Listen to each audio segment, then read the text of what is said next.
આજે પણ તમે જુઓ તો વિકાસના કામો માટે તમને કોઈ પૈસાની તકલીફ નથી, પણ ક્યાંક ને ક્યાંક જેમ જેમ આપણા અનુભવ આવતા જાય છે એમ કે ભાઈ રાજકોટની બીના બન્યા પછી આપણને એમ થાય કે ભાઈ આટલું બધું કામ કરીએ છીએ છતાંય ક્યાંક ને ક્યાંક આપણી ભૂલ થાય છે. કેવી રીતે થાય છે કે ભાઈ આજે સૌથી પહેલી પ્રાયોરિટી એ આપણી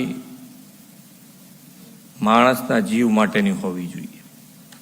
એમાં કોઈ જાતનું સમાધાન કોઈ પક્ષે, અધિકારી હોય કે પદાધિકારી હોય, બેમાંથી કોઈ પક્ષે સમાધાન ન થવું જોઈએ, તો જ આનાથી નીકળાશે.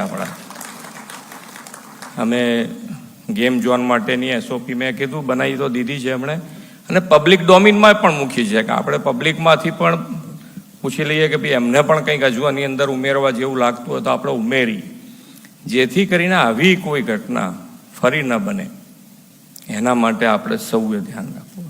વિકાસ અને વિકાસની પાછળ દોટ મૂકીએ તો જેના માટે આપણે વિકાસ કરી રહ્યા છે એનું જો ધ્યાન નહીં રાખીએ તો એ આપણા માટે કોઈ ઉપયોગી ન રહી શકે એવું બને.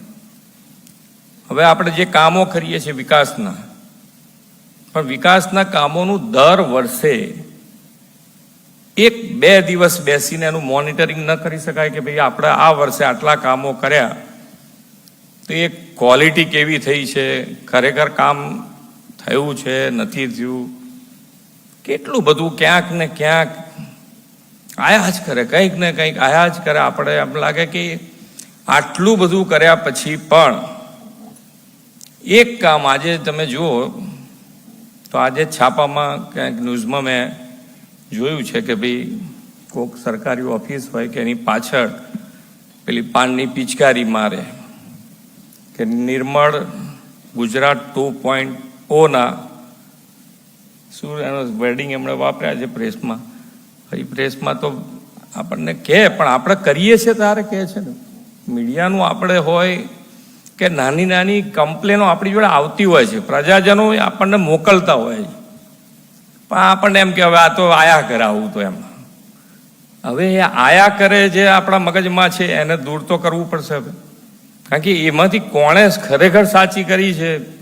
શરૂઆતમાં બે બાજુ તકલીફ ઓછી છે.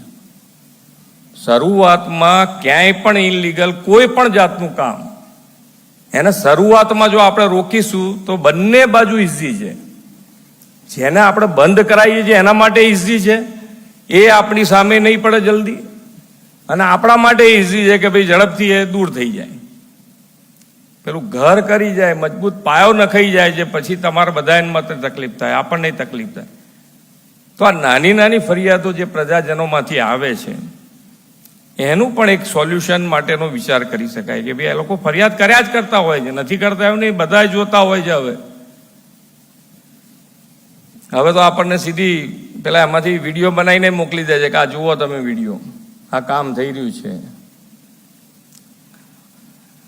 એટલે હવે તમારે ક્યાંય હોદવા નહીં જવું પડે, પણ પબ્લિક તમને મોકલે છે એની પર તમે ધ્યાન આપશો તોય તમારું ઘણું બધું મોનિટરિંગ થઈ જશે.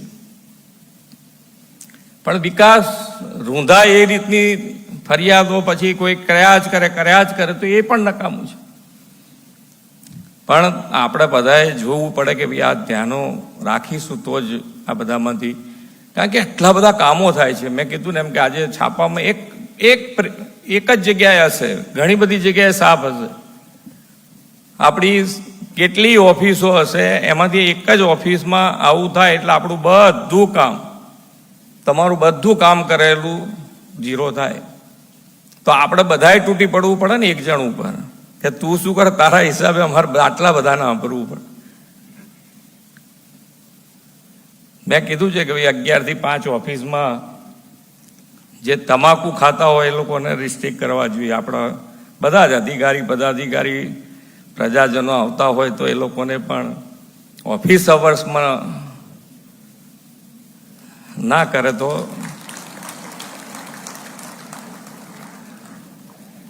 એટલે ઘણી વખતે આપણને એમ થાય કે મીડિયા આપણને કહે છે તો આપણે ક્રિટિસાઇઝ જેવું લાગે કે ભાઈ મીડિયા આપણને કહે છે, ક્રિટિસાઇઝ કરે છે. એ ક્રિટિસાઇઝ નથી કરતા, આપણી નાની નાની ભૂલો બતાડીને આપણને જાગ્રત રાખે છે કે તમે હજુ જુઓ, હજુ આટલું કરવા જેવું છે, હજુ આટલું કરવા જેવું. પણ ઘણી વખત આપણને શું કે પેલું રોજ મીડિયામાં જોઈએ સવારે એટલે એમ થાય કે આ તો હવે, પણ એવું નહીં. આમાંથી આપણે જો આજે સારો વિચાર બધાને આવ્યો ને કે ભાઈ આ થોડુંક રિસ્ટ્રિક્ટ કર્યું હોય તો સારું થાય બધાને. એમને બી 2 મસાલા ઓછા ખવાશે તો તમાકુ જ ખાવાની છે ને એટલું ફાયદો થશે એમને બી.